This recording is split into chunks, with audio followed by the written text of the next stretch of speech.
Halo, selamat siang sahabat-sahabat PMI yang ada di rumah atau yang sedang beraktivitas kerja. Kembali lagi di program Kanal Simpadu PMI, di mana kita di siang hari ini melalui vertical Zoom ya.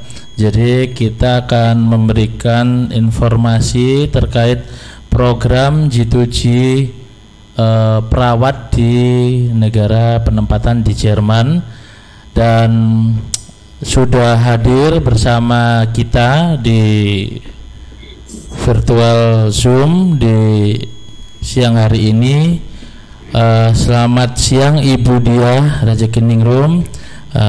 Beliau sebagai Direktur Penempatan Pemerintah Kawasan Eropa dan Timur Tengah dari BP2MI. Selamat siang Ibu Dia. Selamat siang. Dan juga ada Bapak Wahyu Kristiantoro. Beliau adalah Kasih Penyiapan Penempatan Pemasyarakatan Program di UPT P2TK. Selamat siang Bapak Wahyu. Kita sapa dulu Pak Wahyu. Selamat siang, Mas Haji. Oke, siap. Dan selamat siang juga untuk peserta yang sudah hadir di Zoom pada siang ini. Kita akan mendengarkan materi dari Ibu Dia terkait program G2G di sektor perawat di Jerman. Seperti apa prosesnya, mulai dari pendaftaran sampai nanti di proses penempatannya. Oke Ibu Dia, kita persilakan. Terima kasih Pak Freddy dan Pak Wahyu sama Mbak Indah ya. Terima kasih kita bisa bincang-bincang di kanal Simpadu pada siang hari ini. Mungkin suasananya ya sebetulnya enaknya kita istirahat ya, ngopi-ngopi gitu ya Pak ya. Tapi ini ngopi sambil mendengarkan. Semoga apa informasi yang kita sampaikan ini dari kami dari Direktorat Penempatan Pemerintah Kawasan Eropa dan Timur Tengah, Badan Pelindungan Pekerja Migran Indonesia, bisa memberikan manfaat pada Bapak Ibu sekalian yang mungkin bergabung di kanal ini atau nanti mungkin melalui rekaman dari siaran pada hari ini. Terima kasih Pak Wahyu ya, ini sahabat lama yang ada di Kementerian Tenaga Kerja dahulu, sama Mbak Indah, Bu Indah juga, salam kenal dari kami. Jadi saya tersanjung nih ya karena dapat kesempatan untuk bisa bergabung di di kanal Simpadu ini untuk menyampaikan informasi tentang peluang kerja ke Jerman. Nah sebetulnya ini kesempatan saya yang kedua untuk yang program yang sama di tahun kemarin itu bersama dengan Bu Ami, itu adalah untuk informasi batch yang kedua yang dari Jerman. Nah buat yang baru bergabung belum kenal tentang program G2G ke Jerman, kita coba mulai menyampaikan ya, menginformasikan bahwa program ini lahir pada saat tahun 2021, yaitu pada saat kondisi COVID ya. Kondisi COVID bagaimana ya kita bisa menjalankan program ini, tapi alhamdulillah karena kita sudah semuanya ternyata di Sabang sampai Merauke itu sudah familiar dengan online ya, jadi tidak jadi masalah. Jadi yang perlu kami sampaikan kepada masyarakat khususnya di wilayah Jawa Timur bahwa program G2G Jerman ini adalah program pemerintah yang didasarkan oleh adanya perjanjian kerjasama tertulis antara pemerintah Indonesia dan pemerintah Republik Federal Jerman. Itu sudah diawali tahun 2020 ketika ada kerjasama atau MOU antara kedua belah pihak, yaitu tentang tenaga kerja dan hubungan kerja. Dari MOU itu kemudian lahirlah persetujuan atau sering dikenal technical arrangement atau placement agreement gitu. Nah, untuk kali ini kita adalah persetujuan antara BP2MI, Badan Pelindungan Pekerja Migran, dan Budengostur für Arbeit atau sering disingkat dengan BE gitu, BE. Atau siapa sih BI itu? Nah, BI ini sebenarnya adalah otoritas pemerintah yang di bawah pengawasan Kementerian Ketenagakerjaan yang ada di Jerman seperti itu. Jadi kami karena government to government, maka adalah ini penempatan skema penempatan pemerintah. Lahir tahun 2021 di masa Covid. Kemudian disusul dengan surat edaran Bapak Dirjen Pinapenta tentang negara Jerman menjadi negara tujuan penempatan pada bulan Agustus. Maka pada bulan September itu dah pertama kali program ini mulai diimplementasikan. Yang pertama batch 1 itu kurang lebih permintaannya ada 200. Kemudian batch kedua itu kita diminta sebanyak 300. Nah, sekarang tahun 2023 ini kita diminta 600 perawat. Jadi kita dikenal program Jerman ini namanya program Triple Win. Kalau Bapak mengenal program G2G ke Jepang yang lahir tahun 2008, jadi jaraknya jauh banget ya, 13 tahun. Baru kemudian disusul dengan program Triple Win skema G2G ini. Program Triple Win dikatakan adalah suatu konsep yang holistik di mana antara pemberi kerja, kemudian pekerja itu sendiri PMI dan pemerintah yang mengirim sama-sama harus menerima manfaatnya. Dan kita tahu bahwa Jerman adalah negara yang sangat menghargai adanya keadilan, adanya tidak diskriminatif seperti itu. Oleh karena itu bahwa program ini sangatlah aman bagi teman-teman untuk mengikuti untuk bisa memanfaatkan program ini dengan sebaik-baiknya. Kita melihat bahwa ini untuk perawat. Kenapa untuk perawat? Karena memang negara Jerman itu membutuhkan perawat untuk mendampingi warga negaranya, di mana warga negaranya itu memiliki harapan hidup cukup tinggi. Jadi karena harapan hidupnya cukup tinggi, maka dia butuhkan pendamping untuk seorang perawat. Itulah. Nah, posisi yang ditawarkan kepada kita itu ada 8 posisi. Itu ada yang ada di posisi di ruang operasi, kemudian ada yang di ruang bedah, misalnya neurologi, ortopedi dan sebagainya. Tapi posisi ini tidak dipilih pada saat pendaftaran. Posisi ini nanti disampaikan oleh para pelamar CPMI ketika ada wawancara kerja dengan pemberi kerja pada saat masuk tahap pelatihan. Nah, ketika tahap pelatihan inilah maka teman-teman bisa menyampaikan bahwa nanti ketika saya diterima oleh pemberi kerja itu ingin di tempat posisi ya yang teman-teman inginkan gitu. Jadi nanti bisa diskusi ketika proses matching wawancara itu. Wawancara kerja dalam rangka untuk nanti ada kesepakatan baik CPMI maupun PMI. Nah, kita untuk tahun 2023 ini kita ada permintaan 600 PMI perawat ya khususnya. Ini kita sudah buka nih di bulan Februari kemarin tanggal 17 Februari sampai nanti tanggal 30 April. Jadi nanti melalui Sisco P2MI. Nah, kenapa kita masih menggunakan Sisco P2MI? Karena kita programnya G2G. Jadi untuk teman-teman yang penempatan untuk di luar skema yang G2G, maka pendaftaran melalui Siap Kerja. Tetapi untuk yang skema G2G masih menggunakan Sisco P2MI. Itu karena memang ada perat PP-nya. PP 10 tahun 2020 tentang tata cara penempatan oleh PP2MI.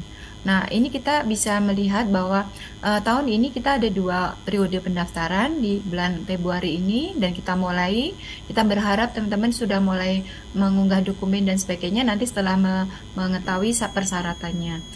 Kemudian nanti di bulan Agustus kita buka lagi 300. Moga-moga ini nanti bisa terpenuhi oleh teman-teman dan bisa dimanfaatkan sebaik-baiknya untuk peluang ke perawat ke Jerman ini.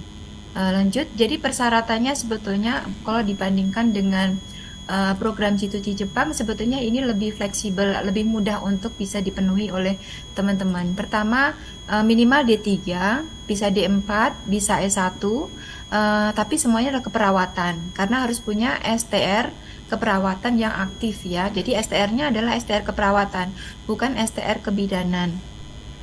Lalu bagaimana yang bidan? Pasti itu pertanyaan yang sering muncul ketika kita menyampaikan hal ini. Nanti kita diskusikan lebih lanjut. Nah, ini kita ingin perawat STR. Nah, usianya minimal 18. Jadi yang usia 40 masih bisa masuk, umur 50 juga masih bisa masuk sepanjang kompetensi yang lainnya nanti bisa dipenuhi. Jadi ini kelebihannya, tidak ada batas maksimal usianya. Kemudian dokumen-dokumen lainnya itu masih seperti aslinya, maksudnya tidak perlu diterjemahkan di dalam bahasa Inggris atau bahasa Jerman. Jadi ijazah dan sebagainya masih seperti aslinya. AK1 juga masih seperti aslinya. SKCK bisa di Polda, bisa di Polsek, bisa ini memudahkan aja untuk kita mengetahui bahwa tidak ada catatan kriminal dari calon pelamar kita. Nah, kemudian surat izin dari orang tua, wali itu sepertinya kan sesuai dengan undang-undang memang menjadi keharusan, dan itu saya kira untuk adik-adik mungkin tidak begitu sulit ya. Di beberapa memang sulit, tapi moga-moga kalau di wilayah Jawa Timur sudah bukan hal yang sulit lagi izin dari orang tua. Kemudian surat pernyataan bersedia mengikuti pelatihan. Kenapa ini diperlukan? Karena memang teman-teman harus mengikuti pelatihan yang dibiayai oleh pemerintah Jerman. Jadi setelah nanti proses seleksi interview selesai, maka akan ada lulus mengikuti pelatihan. Jadi di awal tidak ada persyaratan bahasa. Kalau Jepang kan adik-adik harus diminta untuk melengkapi sertifikasi N5-nya lebih dahulu sebelum mengikuti pelatihan N4. Nah, kalau di Jerman tidak, mulainya dari nol. Tetapi bagi teman-teman yang sudah mempunyai dasar bahasa Jerman, itu bisa melakukan akselerasi. Jadi langsung tidak harus mengikuti dari nol 9 bulan lamanya, tapi bisa akselerasi sesuai kelasnya, sesuai levelnya, dan bisa lanjut ke proses-proses berikutnya. Tidak harus tergantung pada kloter seperti tadi B1 harus mulainya bersamaan, pemberangkatannya bersamaan, tidak. Jadi pemberangkatan dari Jerman ini sesuai dengan dalam kloter-kloter yang kecil yang memang sudah siap untuk berangkat. Nah, yang perlu diperhatikan adalah CV-nya sudah ada format juga dalam bahasa Inggris, tinggal mengisikan saja. Kemudian form pelindungan dokumen data itu ada dalam bahasa Inggris sama bahasa Indonesia. Teman-teman bisa mengambil di siskop2mi.go.id, nanti dibaca, dicermati. Di situ diperlukan untuk BA, untuk dalam rangka untuk promosi calon PMI kita oleh pemberi kerja. Jadi dokumen itu diperlukan untuk pelindungan mereka karena mereka sangat menghargai privasi atau dokumen-dokumen yang pribadi seperti itu, sehingga untuk menawarkan data dari teman-teman mereka memerlukan izin dari CPMI kita. Jadi itu sebenarnya adalah satu bentuk juga izin bagi PMI kita agar datanya bisa dipromosikan. Nah, yang tidak ada formatnya adalah dalam bentuk motivation letter. Motivation letter ini harus dalam bentuk bahasa Inggris dan tidak ada formatnya. Jadi silahkan aja teman-teman mengisi karena ini penting untuk nanti bahan untuk interview. Jadi apa harapannya, tantangannya masing-masing orang kan berbeda, sehingga diberikan kesempatan untuk menyampaikan, menunjukkan harapannya, kemauannya, dan mungkin keinginan-keinginan yang bisa dituangkan di dalam motivation letter ini. Kemudian foto diri dan sebagainya, itu semua dokumen-dokumen itu harus di-scan di USB, kemudian nanti akan diunggah. Nah, bagaimana prosesnya? Tentunya adik-adik harus membuat akun siskop2mi dulu. Nanti kalau pengumumannya lebih jelas bisa dilihat di websitenya bp2mi.co.id, tetapi untuk unggah dokumen bisa di website Cisco, aplikasi Cisco bp2mi.go.id. Jadi untuk dapat membuat akun, adik-adik harus punya NIK. Saya yakin nih Pak Wahyu kan punya NIK pasti, Pak Frian pasti punya NIK, Pak Yoyo bilang Ramadan pasti punya NIK kan, punya KTP. Nah, kemudian nama orang tua, terutama ibu ya, nama ibu harus tahu juga. Nah, itu yang nanti akan dimasukkan di dalam syarat untuk membuat akun. Kemudian tanggal lahir, dan pastilah tanggal lahir kita pasti nggak lupa ya kan. Yang terpenting adalah punya HP dan email, karena itu akan menjadi tempat alat komunikasi kita nanti. Adik-adik aktifasi untuk mendapatkan akun, kemudian nanti kita ada info-info sesi itu melalui email-email yang sudah diberikan ke kami. Nah, setelah memiliki akun Cisco, adik-adik baru bisa login dan mengunggah dokumen-dokumen yang ada. Tadi dokumen yang dipersyaratkan. Bisa dilihat Bu Laila, semuanya kan dokumennya itu di-scan seperti ini, di-scan semuanya PDF, kurang lebih 2000 kilobyte ya. Jangan sampai besar-besar karena nanti akan mengganggu dalam penyimpanan atau dalam unggah dokumen. Jadi dokumen yang dipersyaratkan di dalam pengumuman Cisco P2Mi itu semuanya di-scan, disimpan di USB. Nah, setelah lembarnya lengkap baru diunggah gitu ya. Nanti waktu pengunggahan dokumen itu teman-teman juga harus menunjuk tempat verifikasi dokumennya di mana. Kalau di Jawa Timur kan bisa di PP3MI Jawa Timur, kemudian di P4 TKI yang sudah dicantumkan daftarnya ada di dalam pengumuman gitu ya.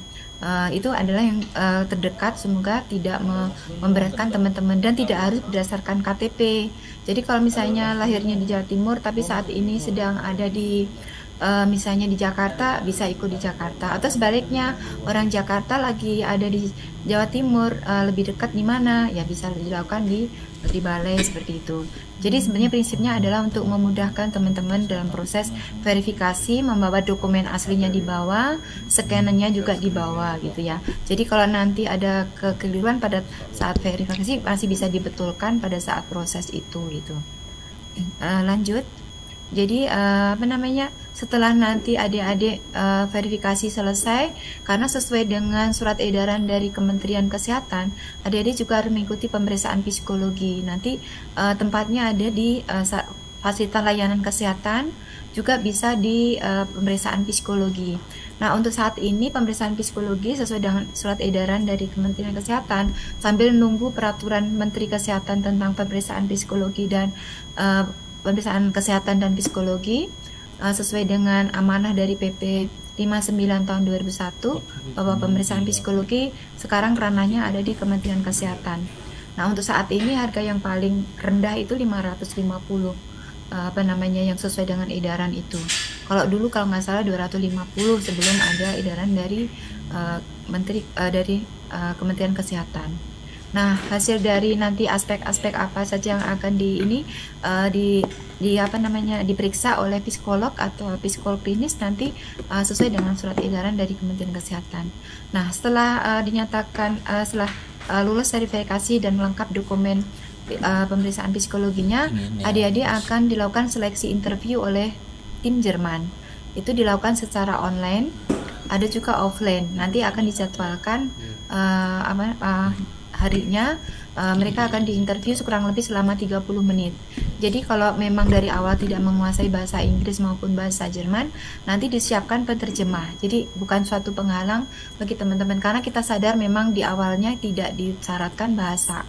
Jadi nanti ketika interviewernya menggunakan bahasa Jerman atau bahasa Inggris, nanti ada penerjemah yang membantu. Jadi bukan hal yang perlu dikhawatirkan oleh adik-adik.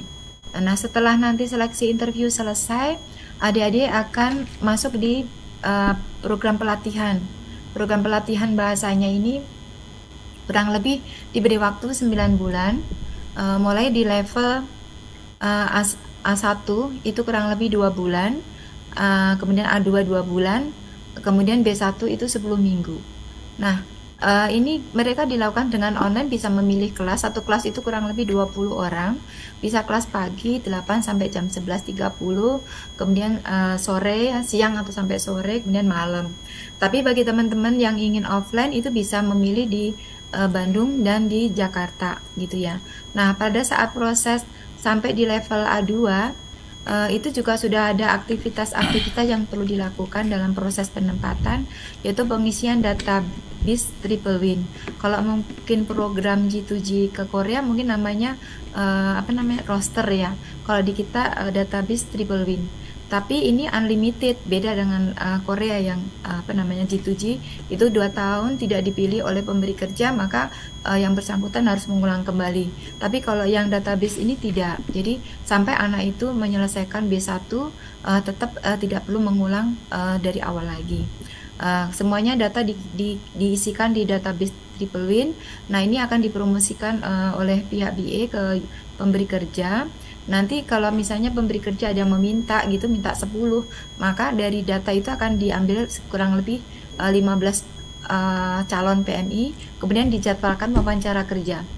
Dari wawancara kerja inilah nanti sama-sama harus bersepakat, sama-sama punya hak menolak, hak-hak untuk menyetujui. Jadi baik CPMI maupun pemberi kerja. Maka untuk terjadinya matching ya, karena ini penting matching, berarti sudah ada kesepakatan pada saat diskusi adalah wawancara kerja. Bisa menanyakan posisi, bisa menanyakan gaji, bisa menanyakan uang lembur, bisa menanyakan akomodasi, dan menanyakan apa saja yang memang perlu didiskusikan dengan pemberi kerja. Kemudian matching ya. Nah, adik-adik harus menyelesaikan B1 ini. Ketika nanti A2 ada ujian, adik-adik selesai tidak mengulang ya, itu bisa dapat bonus 250 euro. Kemudian kalau B1-nya nanti ujian pertama kali tidak mengulang, dapat juga 250 euro. Jadi mereka tidak ada uang saku dari pemerintah Jerman, tapi ada bonus dan instruktur sama modul itu dikirimkan di tempat tinggal adik-adik sekalian. Jadi tidak ada pembiayaan, tetapi memang ini yang sedang kita juga perjuangkan nanti dari tahun ke tahun. Ini sudah kita coba ya, moga-moga di tahun ke depan ada perbaikan allowance dan sebagainya. Karena kan ini juga belum lama, tetapi kalau dilihat dibandingkan dengan permintaan untuk yang Jepang ya, Jepang itu sebagian besar teman-teman mengambil care worker karena dibandingkan nurse-nya, karena care worker tidak perlu STR. Jadi mungkin ada plus minusnya di situ karena untuk care worker tidak perlu STR, tetapi untuk kembali ke Indonesia sulit untuk memperpanjang STR-nya kembali. Nah, kalau di Jerman ini semuanya adalah perawat dan memiliki STR, baik bekerja di rumah sakit maupun di klinik, semuanya sama haknya, gajinya sama, kesempatannya sama, semuanya.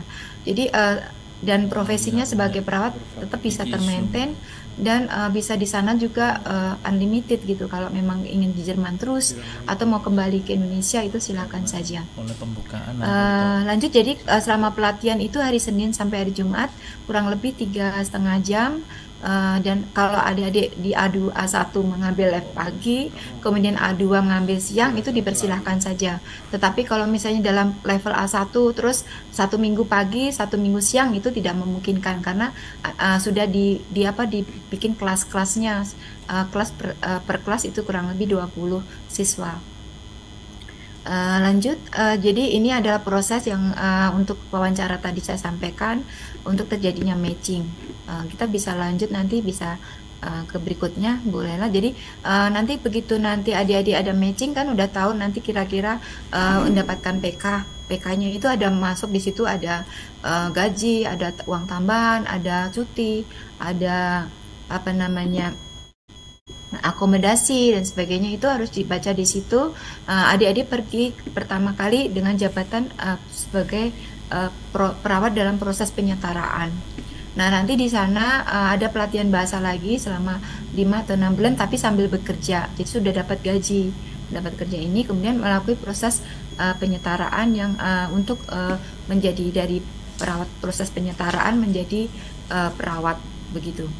Nah, kemudian pasti menanya ya, baru gajinya berapa gitu ya. Gajinya pada proses penyetaraan itu minimal 2.300 ya, euro bruto ini kotor ya.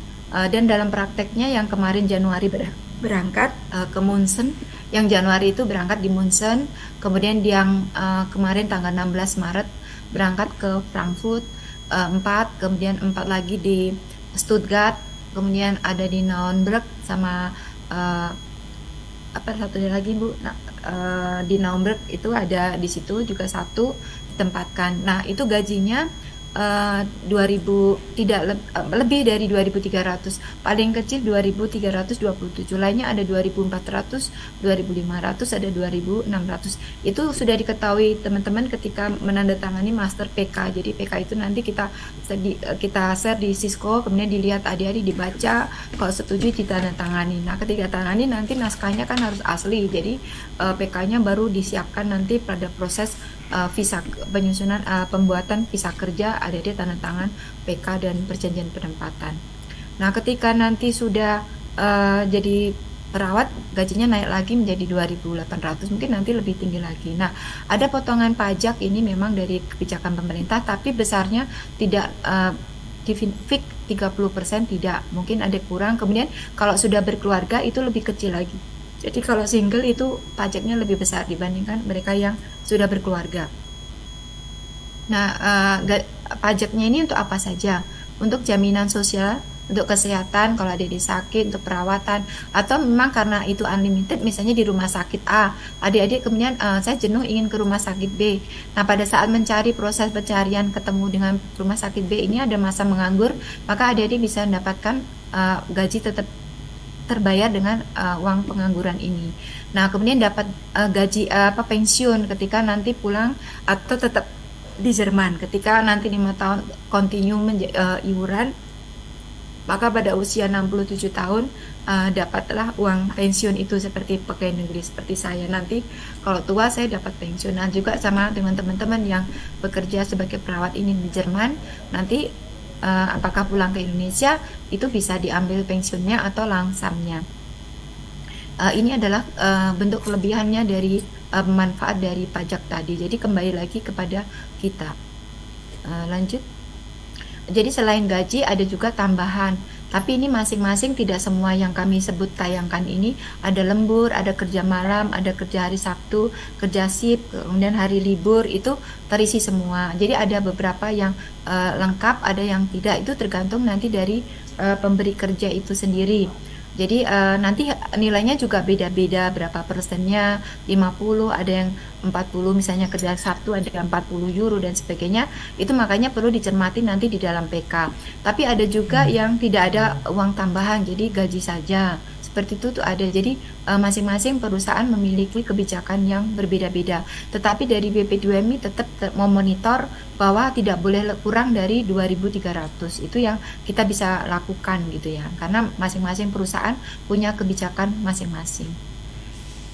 Lanjutnya, jadi kalau sudah nanti adik-adik ikut pelatihan, misalnya kita sebelum masuk pelatihan kita ingatkan kembali, adik-adik tetap maju ingin ikut pelatihan selama 9 bulan gitu. Kalau ragu-ragu kita ingatkan kembali, sebaiknya mundur sebelum masuk pelatihan. Karena apa? Ketika mundur pasti ada yang waiting list bisa masuk dong menggantikan. Tetapi ketika sudah proses pelatihan kemudian mundur, pertama adik-adik sudah merugikan teman yang lain karena harusnya bisa masuk, tidak bisa masuk karena tidak bisa mengejar materi pelajarannya. Yang kedua, tentunya kesempatan ini jadi terbuang sia-sia, begitu kan? Nah, bagi adik-adik yang seperti itu pasti akan kena sanksi finansial dari kami, pasti akan ter-blacklist di tahun berikutnya untuk tidak bisa mendaftar.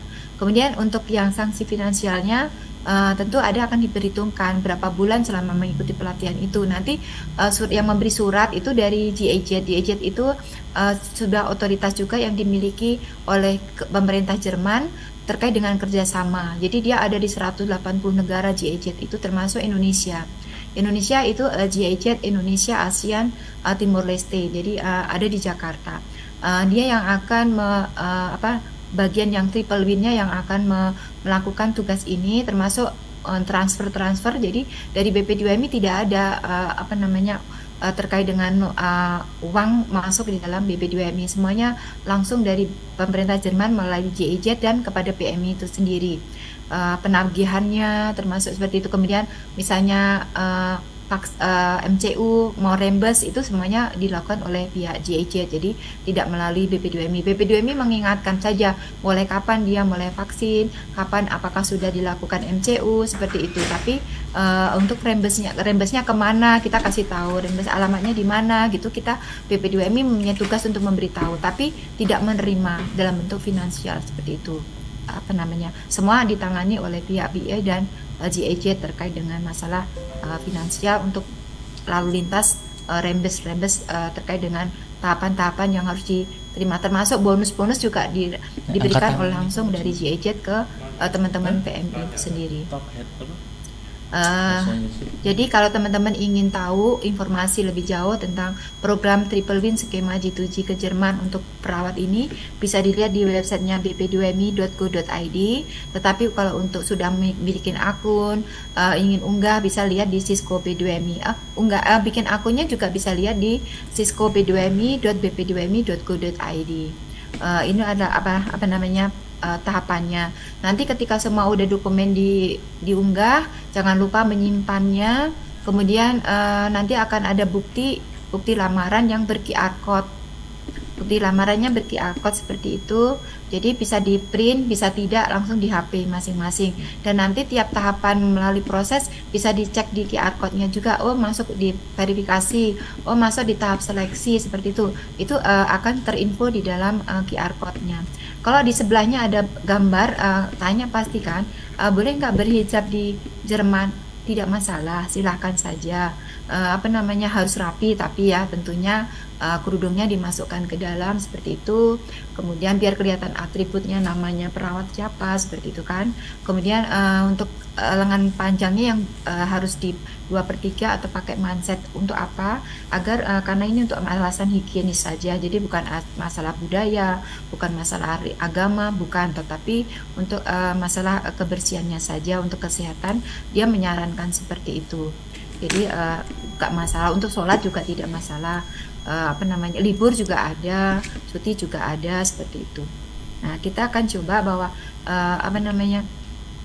beberapa masalah nanti mungkin kita bisa discuss ya Mas Freddy. Tapi alhamdulillah kita lihat gaji ya, mungkin teman-teman nanya nih apa saja yang dibayar, apa saja yang perlu ditanggung oleh CPMI nanti gitu. Jadi ini nanti kalau untuk tenaga kesehatan ke Jerman itu dia harus punya vaksin campak. Jadi ada dari KKP atau di rumah sakit fasilitas layanan kesehatan, mereka harus vaksin campak atau MMR.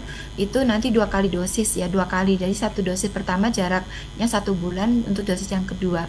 Dan itu harus ada sertifikasi yang bilingual. Biasanya KKP, kantor kesehatan pelabuhan itu ada. Nah, itu nanti ada bilingual, itu yang harus dibawa. Nah, itu biayanya juga dirembes ke GIZ kita. Jadi, semuanya ditanggung oleh GIZ. Kemudian, pemeriksaan kesehatan MCU juga nanti dirembes, berapa besarnya, seperti itu.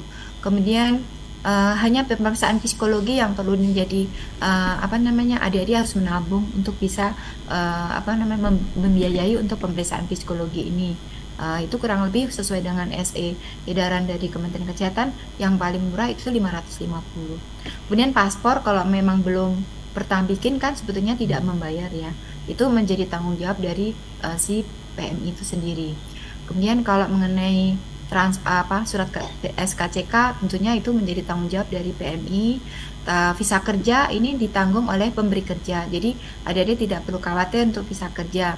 Malah sebelum visa kerja ini kita proses, ada dokumen-dokumen penyetaraan yang harus diterjemahkan di dalam bahasa Jerman itu oleh penterjemah yang tersumpah, yang terdaftar di Jerman, dan itu biayanya tentu tidak murah, tapi semuanya itu ditanggung dan disiapkan oleh pihak Jerman seperti itu. Jadi tidak perlu menjadi khawatir. Jadi waktu berangkat itu dokumen-dokumen penyetaraannya udah dikirim duluan ke Jermannya gitu. Jadi nanti akan dilihat waktu penyetaraan itu kekurangannya ada di mana seperti itu. Nah, transportasi dari dalam kota untuk ke Jakarta pada saat mau terbang itu memang harus juga disiapkan oleh adik-adik. Tetapi pengalaman yang kemarin, yang kloter-kloter ini yang sudah mulai berangkat nih, yang ke Jerman, itu ternyata mereka dibantu juga, dirembes juga oleh pemberi kerja. Tetapi saya tidak berani memasukkan ini karena ada juga pemberi kerja yang tidak memberikan untuk yang dari daerah asal ke Jakarta. Dan itu memang harusnya juga menjadi perhatian dari PMI, tapi tidak mahal, moga-moga ya. Untuk yang Jawa itu 500 kali ya kalau ke Jakarta. Kalau yang luar Jawa ini mungkin agak tinggi, 2 juta. Nah, moga-moga nanti tetap berjalan seperti yang kloter yang saat ini terbang, semua dirembes. Nah, tiket yang dari Jerman ke Jakarta ke Jerman itu juga ditanggung, disiapkan oleh pemerintah Jerman. Itu mahal juga ya kan, 18 juta. Bahkan sekarang lagi mahal-mahalnya itu ada sampai di angka 20 juta seperti itu. Dan itu dibiayai semua oleh disiapkan lah, teman-teman tinggal berangkat aja ke Jerman, dan di sana tidak hanya dijemput ya oleh pemberi kerja, tapi juga disambut. Ini bisa kita lihat di foto share yang dikirim oleh teman-teman yang sudah sampai di Frankfurt, di Munchen sampai itu kita bisa lihat nih, teman-teman udah ada yang datang ke Munchen, ke Frankfurt itu. Ini ada yang kemarin ini belum kita share semuanya, dan ada yang waktu pelepasan juga dihadiri sama Pak dari direkturnya dari BA, Pak Alexander Wilhelm, kemudian Pak DCM-nya KBRI, dan juga dari kedutaan Jerman di Jakarta, semuanya itu merespon positif adanya penempatan kita ke Jerman. Jangan semoga aja ya, selain nanti perawat, kita juga sedang proses namanya placement agreement untuk hospitality, untuk juru masak ya, di catering, di restoran. Moga-moga dalam waktu dekat di tahun ini kita bisa merealisasikan, dan mungkin juga nanti berkembang sektor-sektor yang lain yang kebetulan memang ada di Indonesia yang bisa juga ditempatkan di Jerman. Tapi untuk saat ini kami belum bisa untuk sharing kepada adik-adik karena kerjasamanya belum ditandatangani, belum dipublish seperti itu. Tapi saya kira bahwa Jerman itu membuka peluang bukan hanya nanti perawat saja, moga-moga nanti akan terbuka untuk sektor-sektor yang lainnya. Dan kita yakin bahwa pemerintah Jerman itu sangat care ya. Kalau saya membandingkan bukan dalam proses tahapannya, kita tidak hanya diminta siap, CPMI-nya sudah siap baru diterima, tapi mereka mau memberikan investasi kepada masyarakat kita, kepada adik-adik semua, terkait dengan pelatihan, bahkan proses visa, MCU itu dibiayai. Dan ini tidak semua negara bisa memberikan kebijakan seperti itu. Oleh karena itu kami berharap Mas Rian, Pak Wahyu, dan mungkin Mbak Enda dan teman-teman bisa memanfaatkan ini kesempatan ini, dan bagi yang berminat semoga bisa mengunggah dokumen-dokumen yang dipersyaratkan tadi sebelum tanggal 30 April 2023. Karena apa? Karena takut nanti pas di hari akhir terjadi traffic lalu lintas yang cukup padat sehingga mengganggu kelancaran dari proses unggah dokumen dari para calon perawat ke Jerman ini.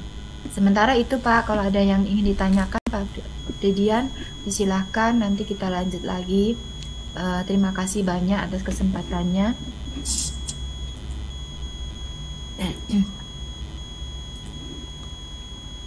Oke, terima kasih banyak Ibu Dia, materi yang sudah dijelaskan. Itu tadi sahabat-sahabat PMI dan peserta Zoom yang ikut, mungkin yang juga gabung di live Instagram. Barangkali ada yang mau ditanyakan, mungkin yang sudah gabung di Zoom.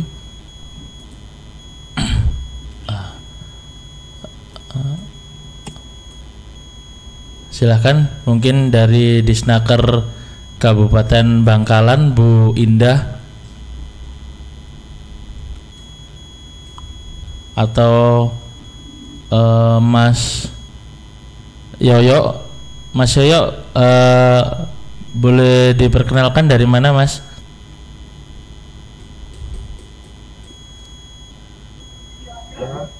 Dari Disnaker Kota Madiun. Oh, dari Disnaker Kota Madiun. Monggo Mas Yoyo, mungkin ada yang mau ditanyakan Mas?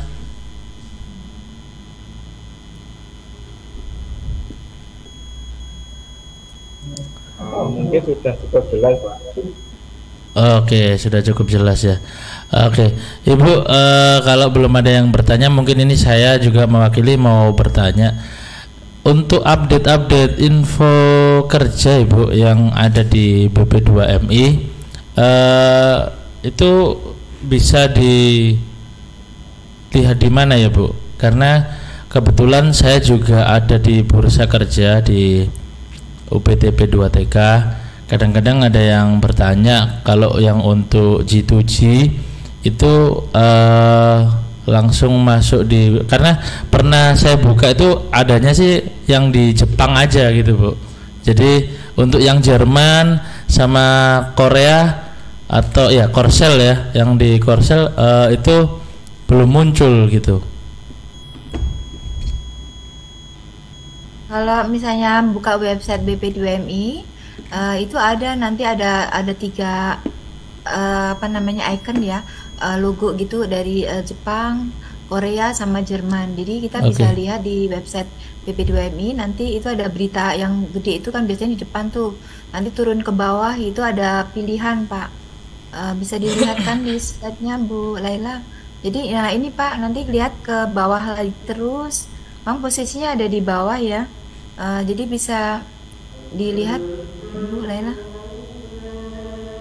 Nah ini Pak, ada Jepang, Oh ya itu. Oke, oke. ada Korea, ada Jerman. Nah, kalau melihat pengumuman ada di pengumumannya itu ada biru itu ya, bisa lihat pengumumannya. Tapi kalau mau lihat informasi-informasi poster-poster yang mau di ini, itu bisa dilihat di informasi Pak. Nah, informasi kan ada informasi, ada pengumuman, seperti itu tinggal dipilih aja nih leafletnya, bisa dilihat, ada posternya itu bisa dilihat teman-teman. Seperti itu, kalau prosesnya seperti itu bisa diklik di situ. Itu kalau terkait dengan apa namanya yang skema G2G itu bisa dilihat di situ. Korea untuk manufaktur dan perikanan, kemudian Jepang untuk nurse dan care worker, kemudian kalau Jerman ini khusus untuk perawat saja, seperti itu. Oke. Jadi ini sebuah pilihan bagi teman-teman yang ingin bekerja melalui skema penempatan pemerintah ya. Dan ini juga bisa nanti kalau udah milikin akun kan tinggal memilih Pak, bisa memilih peluangnya. Akun kan harus punya NIK, pasti teman-teman ada punya NIK-nya. Punya ibu kan pasti tahu nama ibunya gitu kan. Nah, seperti itu punya HP, punya email, nanti agar bisa aktivasi seperti itu. Nah nanti kalau yang sudah punya akun juga untuk yang dulu sebelum siap kerja bisa melihat di lowongan yang P2P, tapi sekarang karena sudah masuk di siap kerja, mungkin teman-teman yang ingin mendapatkan informasi peluang untuk skema yang di luar penempatan pemerintah bisa dilihat nanti di siap kerja tentunya. Oke Bu, terima kasih banyak informasinya. Selanjutnya mungkin dari Pak Wahyu mungkin Pak. Sedikit tanyakan dia masalah untuk selain perawat ini untuk tahun ini apa ada untuk hospitality sama apa tenaga apa kemarin Bu yang Ya untuk yang karena ini skema G2G Pak Wahyu, jadi harus ada perjanjian tertulis ya.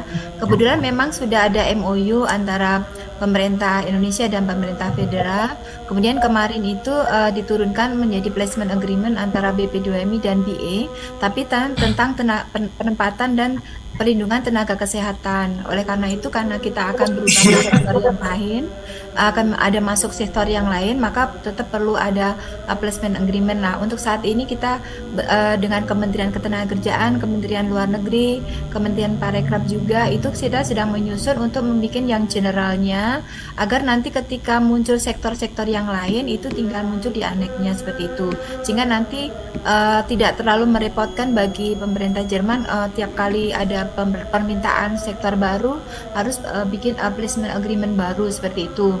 Nah ini karena memang trennya mereka memang memerlukan tenaga-tenaga itu. Nah saat ini yang sedang kita persiapkan adalah untuk hospitality, yang kebetulan kalau nggak salah itu kuliner artnya ya, mungkin juru masaknya.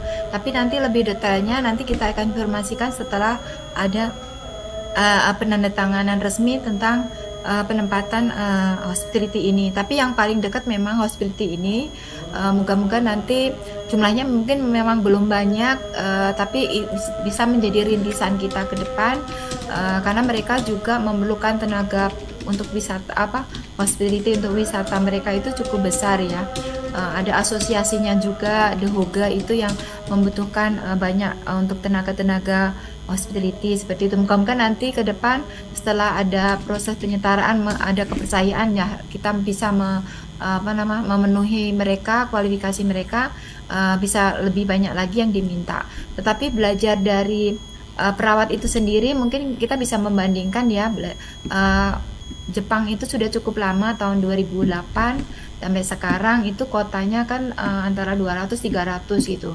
Nah Jerman ini dari 2001 3 tahun ini naik terus ya, dari 200, 300, 600 seperti itu. Jadi artinya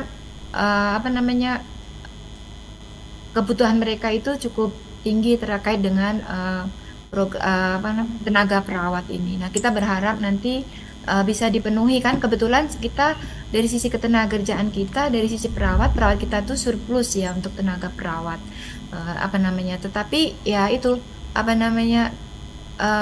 tergantung dari kita untuk memanfaatkan ini. Apalagi banyak tenaga-tenaga kita yang bekerja sebagai tenaga honorer seperti itu ya, yang mungkin karir kepastian karirnya kan mungkin masih memerlukan apa ya, belum begitu seperti diharapkan oleh teman-teman. Jadi kalau ini menjadi salah satu solusi, tentunya memberikan prospek karir yang akan lebih baik lagi gitu.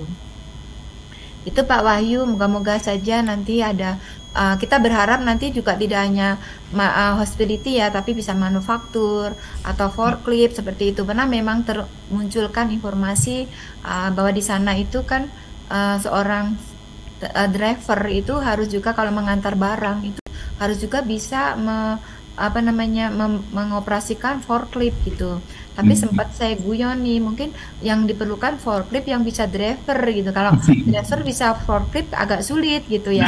Nah seperti itu artinya potensi-potensi itu mungkin ke depan bisa mulai kita jajaki kembali, dan moga-moga ada kesempatan. Kita juga tidak hanya sekedar mendapatkan informasi seperti itu, kita juga nanya apakah di sana ada lembaga yang menyetarakan.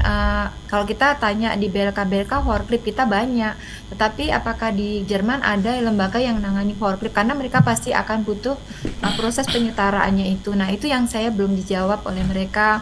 Nah moga-moga nanti berjalannya waktu, karena mereka sepertinya membutuhkan bukan hanya forklift, tim IT juga seperti itu. Moga-moga ini menjadi prospek baik bahwa perawat ini menjadi pintu masuk kita ke Jerman.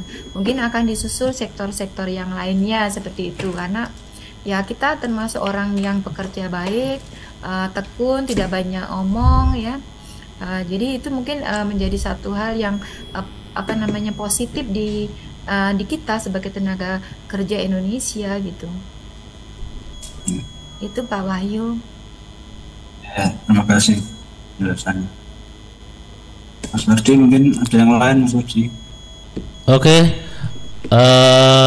Dari Bu Indah, atau ini ada juga Bung ya udah gabung. Jadi dari salah satu calon pekerja migran yang bekerja ke migran, namanya Mas Suhaimi. Mas Suhaimi, mungkin ada yang ditanyakan Mas, barangkali pingin ini Mas Suhaimi ini baru Bu, pengen kerja ke luar negeri. Oh baru. Oh kemana Mas Suhaimi lulusan?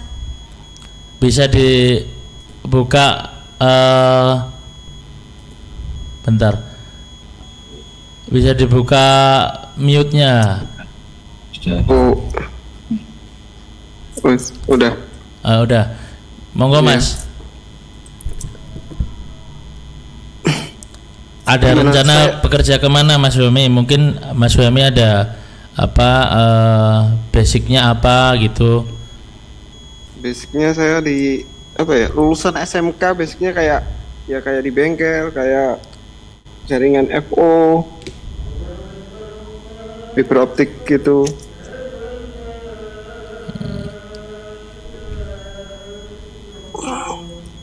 Mas, ya kalau itu kan cenderung ke manufaktur ya Pak Fredian ya? Iya Bu, Nji. Manufaktur ya. Mas belajar bahasa Korea biar bisa masuk di G2G Korea. Oh berarti ada Bu ya manufaktur yang untuk Korea G2G ya? Ada lowongannya Bu ya? Korea itu kan manufaktur dan perikanan Pak. Oke siap. Dan manufaktur itu kan termasuk operator pabrik, terus apa itu kan ada beberapa jenis jabatannya. Tapi syarat prosesnya memang beda kan.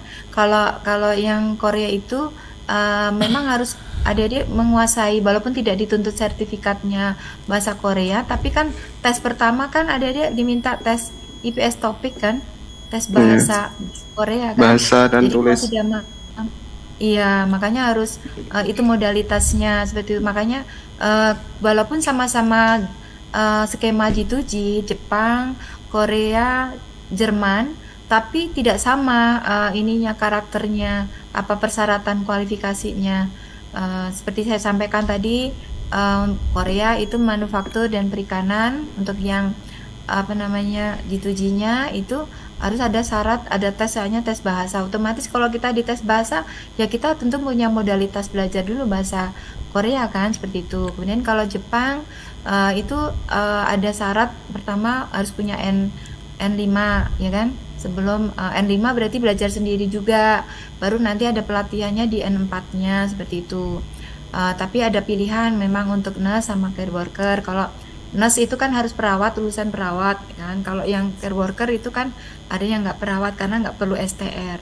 Nah kalau Jerman ini perawat, memang mereka perawat benar, jadi harus punya STR, dibuktikan masih aktif. Jadi nanti kalau kembali ya tetap masih bisa jadi perawat. Tapi tidak perlu disyaratkan bahasa. Jadi bahasanya nanti setelah dokumen-dokumennya STR-nya benar, ijazahnya benar, kemudian lulus seleksi interview, baru dilatih bahasa Jermannya gitu. Jadi agak tahapannya itu agak beda gitu. Jadi masing-masing punya seperti itu. Nah, mungkin kalau tidak mau skema G2G bisa juga skema P2P, karena kalau P2P yang dibuka kalau nggak salah kalau yang Korea itu kan welder ya, las seperti itu. Nah itu berarti harus ada sertifikat. Mungkin nanti bisa juga di satu saat Pak Fredian memang bisa nanti dengan teman-teman yang di penempatan non pemerintah terkait dengan penempatan yang di luar G2G mungkin bisa dijelaskan lebih lanjut. Ya, ada beberapa yang jelas kalau G2G itu pasti permintaannya jenis jabatannya itu ada kontinuitas, artinya ada tidak hanya tahun ini aja, tahun besoknya lagi, 3 tahun ke depan atau 5 tahun ke depan, seperti itu pasti. Tapi kalau skema P2P bisa berlanjut, tapi bisa saja hanya kebutuhan sesaat, misalnya butuh bidan 2 atau 3, itu mungkin melalui skema P2P. Jadi yang jurusannya tidak perawat jangan pesimis bahwa tidak ada kesempatan, masih ada, tapi skemanya berbeda seperti itu.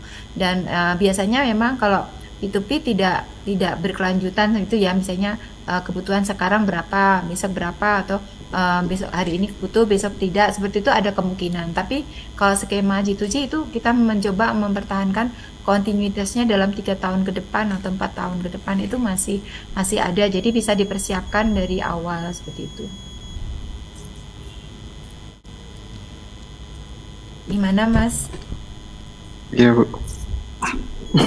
Ini rukun banget sama kakaknya atau adiknya ya? Kakaknya. Kakak adik ya. Oke, makasih ya Mas. Saya ngelihatnya. Lanjut Mas.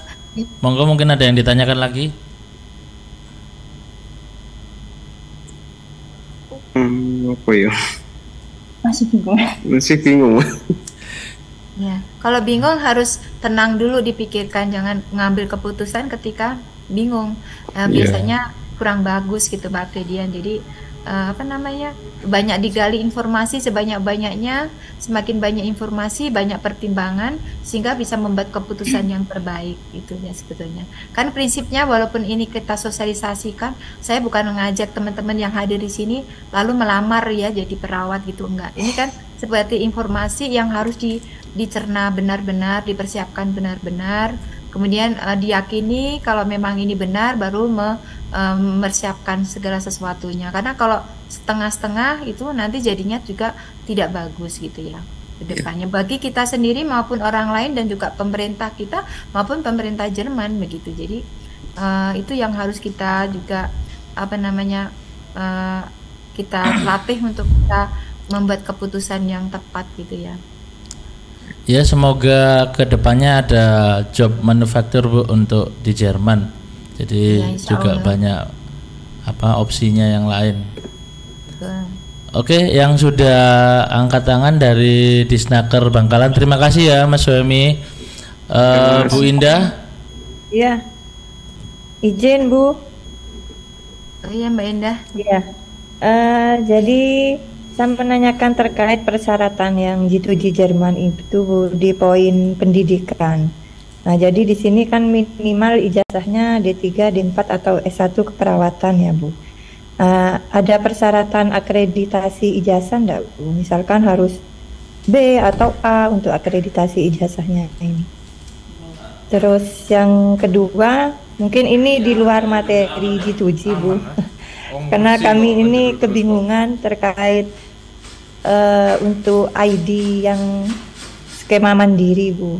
Kalau G2G kan masih pakai Cisco ya Bu untuk ID-nya. Nah, untuk yang mandiri ini Cisco apa bisa? Karena di Siap Kerja belum ada skema untuk mandiri, masih P2P Bu.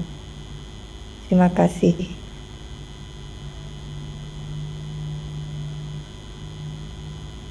Baik, terima kasih. Jadi memang kita minimal D3 karena kita memang kondisinya menurut informasi data dari Kementerian Kesehatan, karena prinsipnya kita kan menempatkan bekerja ke luar negeri ini kan sebetulnya ikhtiar pemerintah. Ikhtiar dari pemerintah untuk memberikan kesempatan kepada tenaga kerja kita untuk mendapatkan pekerjaan yang layak ya, sesuai dengan harkat martabatnya, hak asasinya terpenuhi, pelindungannya terpenuhi, tapi kita juga tidak bisa melupakan adanya suatu kondisi di mana kita juga harus memperhatikan ketersediaan dari tenaga kerja kita sendiri seperti itu. Jadi ketika program ini mulai dirintis, kita sudah mendapatkan penguatan juga dari Kementerian Kesehatan bahwa lulusan dari sarjana diploma 3 itu surplus untuk Indonesia, bahkan per tahun itu hampir surplus 76.000 gitu ya per tahun. Mungkin kalau 2026 bisa sampai 600. Oleh karena itu kita menyampaikan bahwa itu yang kita perjuangkan agar bisa diisi oleh teman-teman minimal D3 itu masuk gitu ya. Terus D4 bisa, S1 kan S1 nurse itu. Nah, kami memensyaratkan adanya STR aktif. Jadi kalau yang memiliki STR aktif itu sudah melakukan uji kompetensi dari asosiasi profesi dan institusi yang bertanggung jawab. Oleh karena itu kami tidak melihat lagi apakah akreditasi A, B, C-nya tidak, karena begitu dia dapatkan STR maka proses tahapan itu sudah dilalui di uji kompetensi dan di penerbitan STR, Bu. Jadi BP2MI tinggal kalau dia punya STR aktif yang dikeluarkan oleh KTKI, maka dia sudah mengikuti tahapan sebelumnya yaitu uji kompetensi. Dan untuk uji kompetensi mereka juga sudah diverifikasi apakah lulusan itu asalnya dari lembaga yang terakreditasi atau tidak. Jadi kami mempercayakan itu kepada institusi yang memiliki kewenangan itu. Jadi yang penting STR-nya aktif. Kami ada web service dengan KTKI integrasi Cisco P2MI dan SIS-DMK-nya Kementerian Kesehatan. Jadi kami bisa langsung, tidak perlu mengirim Excel untuk meminta pengecekan untuk STR dari teman-teman yang mengikuti program ini. Terkait pertanyaan kedua, memang ini Pak Fridian ini agak sulit saya jawab ya, karena ini kan perseorangan untuk ID Cisco-nya. Nah, kalau tidak salah hari ini ada pertemuan dengan yang diselenggarakan oleh Kementerian Ketenagakerjaan di Jenbina Penta dan Luasan Kesempatan Kerja dengan beberapa dinas ya, kalau nggak salah ya Bu. Ya, mungkin ini nanti bisa menjadi bahan pembahasan ya Bu terkait dengan ID Cisco untuk perorangan itu. Saya takut jawabnya salah nih Pak Fridian sama Bu Endah gitu, karena saya memang terus terang nih di semenjak bergabung ke BP2MI saya belum pernah ke penempatan yang non pemerintah yang sampai detail ke perseorangan itu, atau mungkin masuk yang SSW itu apakah ini masuknya karena yang SSW itu kan juga difasilitasi oleh BP2MI yang terkait dengan masih di ranahnya skema perorangan ya. Kalau yang skema penempatan pemerintah kan non pemerintah kan semuanya sudah masuk ke dalam siap kerja. Jadi untuk yang G2G aja yang baru masuk masih masuk di Cisco, karena kami dasarnya memang masih ada PP yang peraturan pemerintah yang 2010 nomor 10 tahun 2020 tentang penempatan PMI oleh BP2MI itu masih menggunakan Cisco P2MI. Jadi ini PR saya Bu Indah, saya takut salah nanti menjawabnya yang ID Cisco yang perorangan itu. Nanti kalau saya dapat jawabannya saya share ke Pak Wahyu deh, Pak Wahyu biar meneruskan ke Mbak Indah ya. Saya kebetulan posisinya ini, maaf nih, saya tidak di Jakarta, jadi saya ada rapat dengan Kemenko, jadi tentang strategi percepatan pekerja migran dalam di masa perubahan ekonomi global. Jadi nanti mungkin Senin saya masih bisa ketemu dengan teman-teman, saya akan tanyakan tentang ID Cisco perorangan itu, atau melalui WA.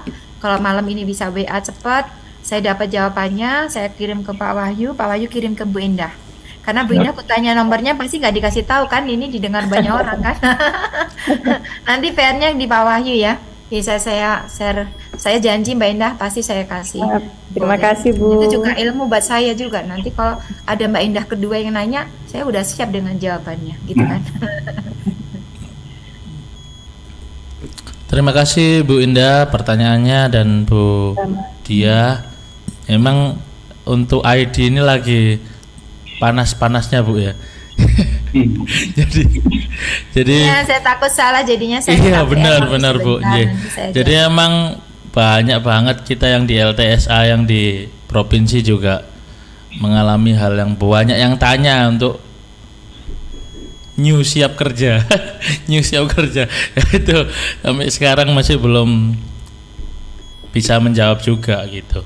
Terima kasih sekali lagi Bu Indah pertanyaannya dan Bu Dia yang sudah menjawab. Oke, selanjutnya mungkin saya lihat di Instagram Bu ya dulu, mungkin ada yang tanya.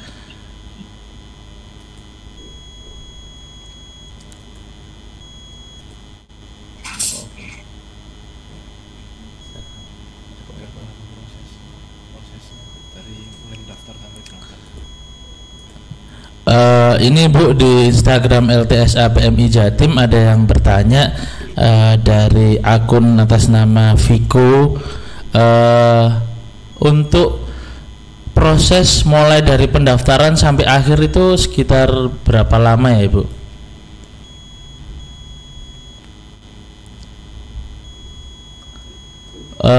Mohon maaf Bu, masih di mute. Yang tanya pelamarnya atau dari kita kan juga live di Instagram Bu, follower di Instagram kita di LTSA PMI Jatim _PMI Jatim ada yang tanya untuk mulai pendaftaran sampai akhir itu berapa lama? Ya, sekarang saya sampaikan begini. Jadi ketika pendaftaran, mulai dari proses pendaftaran, kemudian verifikasi, kemudian seleksi interview, maka itu proses itu bisa kita jadwalkan, kita bisa ketahui tidak sampai memakan waktu. Misalnya sekarang ya kita buka di Februari, itu teman-teman nanti verifikasi kan di bulan Mei. Jadi nanti ujian itu mulai di bulan September, pelatihannya, bahasanya, bahasa kan 9 bulan. Nah, ketika proses sampai di bulan Juni, itu kita bisa katakan seleksi interviewnya Februari, Januari, Februari, Maret, April, Mei, Juni, 5 bulan itu seleksi interview ya, selesai. Tetapi begitu masuk di pelatihan, itu kembali lagi kepada personal lagi.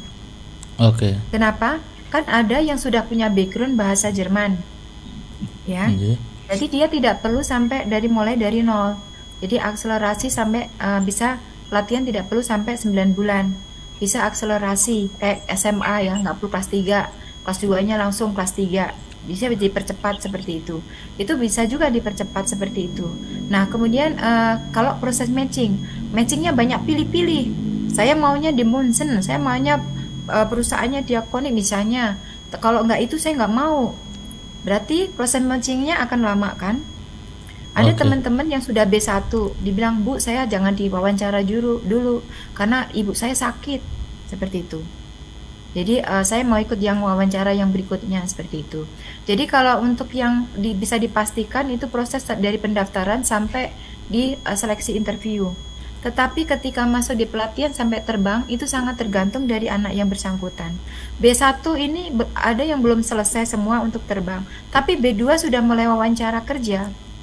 Jadi kemauan anak untuk belajar bahasa itu sangat sangat ini juga. Jadi tadi bisa menyesuaikan dengan kondisi pemberi kerja misalnya. Jadi untuk tidak terlalu pilih-pilih begitu. Jadi punya pertimbangan-pertimbangan lain. Kalau dia saklek ya, kalau nggak itu nggak bisa. Nah itu juga akan menjadi penghambat untuk terjadinya proses matching gitu. Jadi harus fleksibel tapi tetap bertanggung jawab. Jangan terus juga nggak ada yang lain jadi saya maunya ini juga nggak benar juga. Jadi tapi kita bisa mengukur ya diri kita ketika kita menginginkan yang sempurna 10. Tapi kalau kita mendapatkan itu kira-kira kriteria penilaiannya 7-8, kita bisa menerima pertimbangan itu kan berarti ada pertimbangan rasio yang objektif kan, yang bisa dipertanggungjawabkan. Tapi kalau dia 10 ada 5, pokoknya saya nggak mau, adanya 1, ya udah adanya 5 itu aja misalnya, ya udah saya putuskan 5 itu aja yang saya pilih, kan nggak bisa juga seperti itu, kurang bagus. Jadi itu sangat disitulah ada sedikit memang kita anak itu yang bisa menentukan kecepatannya sampai dia terbang gitu. Jadi kalau nanti pelatihannya dia cepat, ujiannya sertifikasi, karena B1 ini syarat keluarnya izin kerja, Pak. Kalau sertifikasi B1-nya ini nggak keluar, nggak selesai-selesai, maka ya izin kerjanya untuk bahan untuk dokumen visa kerjanya kan tidak bisa berproses seperti itu. Jadi sangat baik karena ini akan proses jangka panjang. Jika nanti lembaga pendidikan yang terkait dengan keperawatan itu sudah mulai untuk menyiapkan siswa-siswanya dengan kurikulum bahasa asing yang sesuai dengan negara tujuannya. Bisa juga Jepang, bisa Jerman, bisa, atau memang mau ingin ke Amerika misalnya, atau ke Selandia Baru seperti itu. Untuk yang di luar skema G2G kan ada juga. Nah itu tentunya akan mempercepat teman-teman untuk terjadi proses penempatan seperti itu. Oke, terima kasih Bu Dia, Mas Viko yang ikut live di Instagram.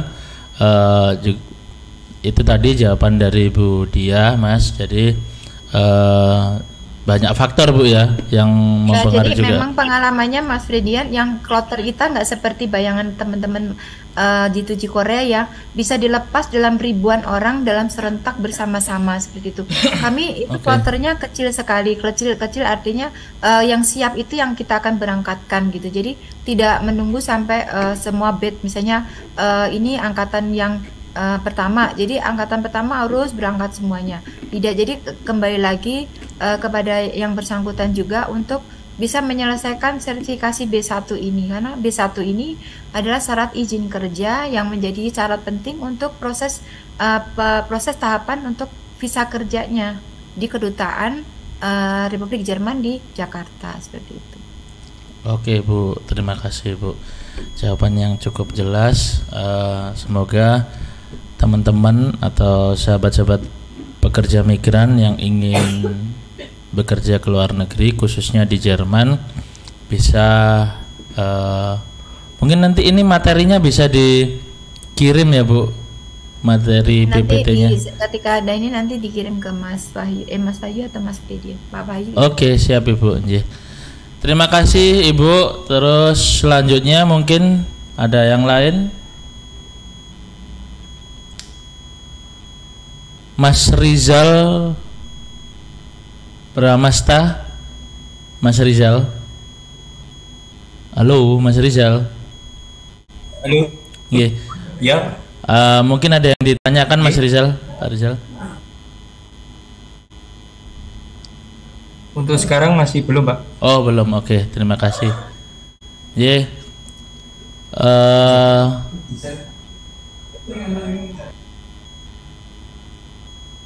Ya Pak,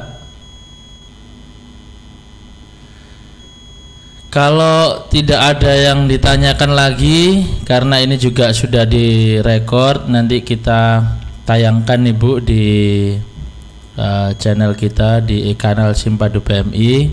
Semoga bisa menjadi tambahan informasi yang sangat berharga bagi pekerja migran Indonesia yang ingin berkarir di Jerman, dan semoga juga ada job-job yang lain ya Bu, nanti yang bisa dimanfaatkan peluangnya, khususnya untuk masyarakat Jawa Timur Bu. Yang kemarin contohnya di Korea yang visa E7 itu untuk welder juga Jawa Timur sangat sedikit Bu untuk yang ngisi, banyak dari provinsi lain karena ya keterbatasan sertifikat gitu Bu. Jadi sertifikatnya masih belum memadai dengan standar yang diminta di Korea. Banyak yang dari provinsi lain yang malah udah setara untuk sertifikat 3G-nya gitu. Oke, terima kasih banyak Bu Diah waktunya. Mungkin ada kata penutup dari Pak Wahyu dan Bu Diah. Dari Pak Wahyu dulu mungkin. Baik, terima kasih Mas Hadi. Assalamualaikum warahmatullahi wabarakatuh. Waalaikumsalam. Siang, salam sejahtera bagi kita semua. Ini tadi kita sudah dari mulai jam berapa? 2 jam mendengarkan paparan dari Bu Dia. Semoga ini menjadi kesempatan bagi kita warga Jawa Timur khususnya untuk mengisi kebutuhan perawat di Jerman. Untuk Bu Dia saya ucapkan terima kasih atas paparannya. Semoga kegiatan ini bermanfaat bagi kita semua. Terima kasih. Assalamualaikum warahmatullahi wabarakatuh. Waalaikumsalam. Terima kasih juga Pak Wahyu. Oke, Bu Dia, mungkin ada tambahan di akhir. Baik, terima kasih Pak Fedian sama Pak Wahyu. Saya ngelihat Pak Wahyu itu sama seingat suaminya Bu Inul. Inul jadi mirip-mirip ya, mirip-mirip juga ya Pak ya. Iya. Jadi saya terima kasih banget diberi kesempatan bisa bergabung di sini, dan saya juga memberikan apresiasi ke masyarakat Jawa Timur karena untuk ya bed 1 maupun bed 2 itu Jawa Timur sudah masuk juga di 5 besar ya dari program G2G Jerman ini. Karena sebagian besar bisa mengakses. Jadi kalau program ini bisa diakses dari mulai Papua, Maluku Tenggara itu sudah ada yang ikut. Jadi ada 27 provinsi sudah terlibat di program ini, dan Jawa Timur termasuk 5 besar juga untuk program ini. Moga-moga nanti segera menyusul untuk penempatannya, dan tahun ini moga-moga tidak kalah lagi Jawa Timur bisa ikut memanfaatkan program ini. Terima kasih terima kasih banyak ya atas kepercayaannya kepada kami dari BPD-WMI. Sekali lagi terima kasih, dan moga-moga dalam memutuskan segala sesuatu kita memang perlu banyak informasi, tidak hanya melalui podcast kali ini. Silakan banyak teman-teman mendapatkan informasi dari segala sumber sehingga menjadi bahan penting untuk membuat keputusan. Yang terpenting bagi kita sebagai warga negara Indonesia tentunya kita bisa melakukan hal yang terbaik untuk negeri ini. Kalau kita jangan takut untuk berbuat baik ya, karena kalau kita berbuat baik insya Allah pasti akan kembali lagi kepada diri kita. Kalau tidak ke diri kita, pasti ada yang di sekitar kita, saudara kita, anak kita, atau famili kita. Jadi taburlah kebaikan sebanyak-banyaknya untuk kebaikan semua masyarakat di Jawa Timur, tentunya juga di Indonesia secara umumnya ya. Jadi saya terima kasih banyak diberi kesempatan ini, bisa kenalan kembali sama Pak Wahyu yang sudah sekian tahun tidak bertemu, dan setelah berubah jadi artis juga ya, suami Astrid. Terima kasih Pak Fredian, sampai ketemu lagi. Terima kasih. Ya Bu, terima kasih. Oke teman-teman, terima kasih juga yang sudah gabung di Instagram dan di YouTube. Saya Ferdi undur diri. Tetap semangat, stay safe, stay healthy, optimis, Jawa Timur bangkit. Oke, terima kasih. Assalamualaikum warahmatullahi wabarakatuh.